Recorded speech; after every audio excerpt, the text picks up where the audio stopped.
آج کیا وجہ ہے کہ ہر جوان اگر اسے ایجوکیشن حاصل کرنی وہ یورپ جانا چاہتا ہے؟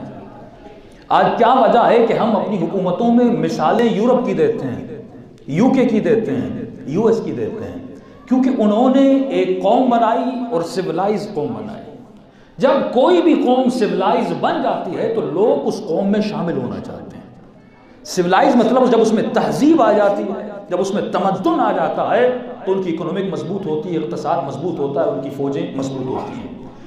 امام زمانہ ایک ایسی سویلائزیشن بنائیں گے جس کو اسلامی سویلائزیشن کہا جاتا ہے، لیکن امام زمانہ کا معیار کیا ہوگا اور نظام کفر کا معیار کیا ہے؟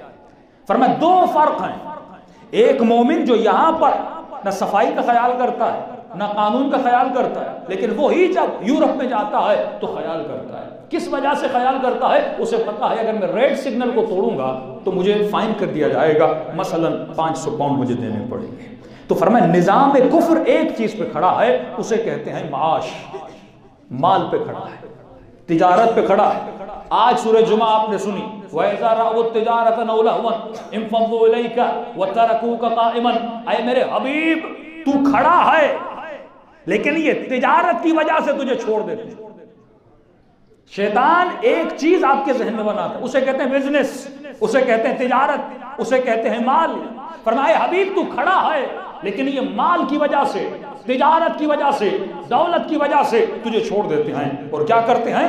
لہون، اور کس میں مبتلا ہو جاتے ہیں؟ لہو لعب میں مبتلا ہو جاتے ہیں۔ مفسرین فرماتے ہیں یہ ترکو کا یعنی تو کھڑا ہے، اس سے مراد امام زمانہ بھی ہے، یعنی تا ظہور امام زمانہ منتظر ہیں، لیکن یہ مومن، یہ عزادار، یہ مسلم، یہ مسلمان کس کی وجہ سے امام کو چھوڑتا ہے؟ اس تجارت کی وجہ سے۔ تو فرمایا شیطان کا سب سے بڑا حربہ، نظام کفر کا سب سے بڑا حربہ جس پر وہ اپنے نظام کو کھڑا کرتا ہے وہ تجارت ہے۔ وہ آپ کو صرف یہ بتائے گا کہ آپ کو بزنس کیسے کرنا ہے، آپ کو مال جمع کیسے کرنا ہے، آپ کو دنیا کیسے بنانی ہے، وہ طریقے بھی خود بتائے گا کہ کس طریقے سے بزنس کرنا ہے، یہاں تک کہ وہ یہ بھی بتائے گا کہ اس پیسے کو خرچ بھی کہاں کرنا ہے، یعنی کمانا بھی آپ کو سکھائے گا، خرچ کرنا بھی آپ کو سکھائے گا۔ یہاں تک کہ آپ جائیے یوٹیوب پہ جائیے، انگریزوں کے بڑے بڑے سلوگن کیا کہتے ہیں کہ ہم بلینر کیسے بنے، ملینر کیسے بنے، زیادہ پیسہ کیسے کمائیں۔ اس کا اس سے سروکار نہیں ہے کہ پیسہ کہاں سے کمایا جاتا ہے، حلال سے آ رہا ہے یا حرام سے آ رہا ہے،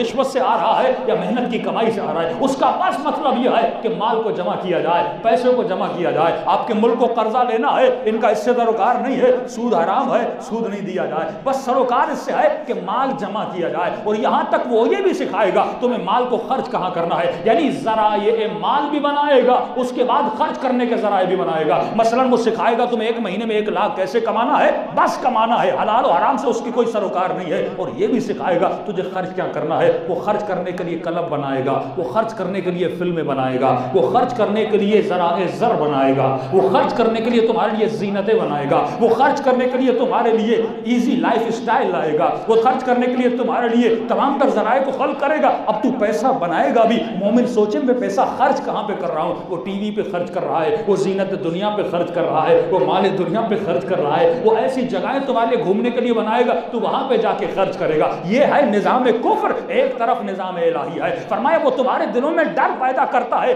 پیسے کی وجہ سے ڈر پیدا کرتا ہے، تو قانون من بنتا ہے پیسے کی وجہ سے۔ تجھے پتا ہے اگر میں سگنل کو توڑوں گا مجھے پیسہ دینا پڑے گا، تو پیسے کو بچانے کے لیے تو قانون بن جائے گا۔ اسے پتا ہے مثلا اگر کرپشن کو پکڑنا ہے، اگر منی لانڈرنگ کو پکڑنا ہے تو وہ یہ کہیں گے اگر کوئی ہمیں بتائے گا کس نے کتنا پیسہ چوری کیا ہے ہم اس کا 10% اسے دے دیں گے۔ اب لہٰذا جس کو پیسہ بچانا ہے وہ آپ کو کہے گا میں 30% دیتا ہوں، آپ میری شکایت نہ لگائیے۔ تو سارے فیصلے کس پہ کیے جائیں گے؟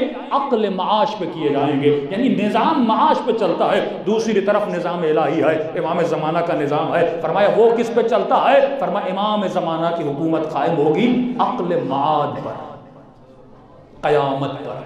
یعنی یہ مومن اس لیے جھوٹ نہیں بولے گا کہ جھوٹ بولنے پر مجھے پیسے دینے پڑیں گے، یہ اس لیے جھوٹ کو ترک کرے گا کیونکہ اس کے ذہن میں قیامت کا تصور زندہ ہے۔ حکومت مہدی معاد پہ کھڑی ہوگی، یعنی لوگوں کے دلوں میں قیامت کے تصور کو زندہ کیا جائے گا۔ اس لیے امام علی فرماتے ہیں کہ علی کے شیعے کی نشانی یہ ہے کہ اس کے دل میں موت سے محبت پائی جاتی ہے، جو موت سے ڈرے وہ علی والا کبھی ہو نہیں سکتا۔ ایک تسبیح کا تصور کیجئے، اس تسبیح میں بھی دانے ہیں لیکن اس تسبیح کا جو دھاگا ہے وہ معاش ہے، یعنی کفر کا نظام، اس کا دھاگا معاش ہے۔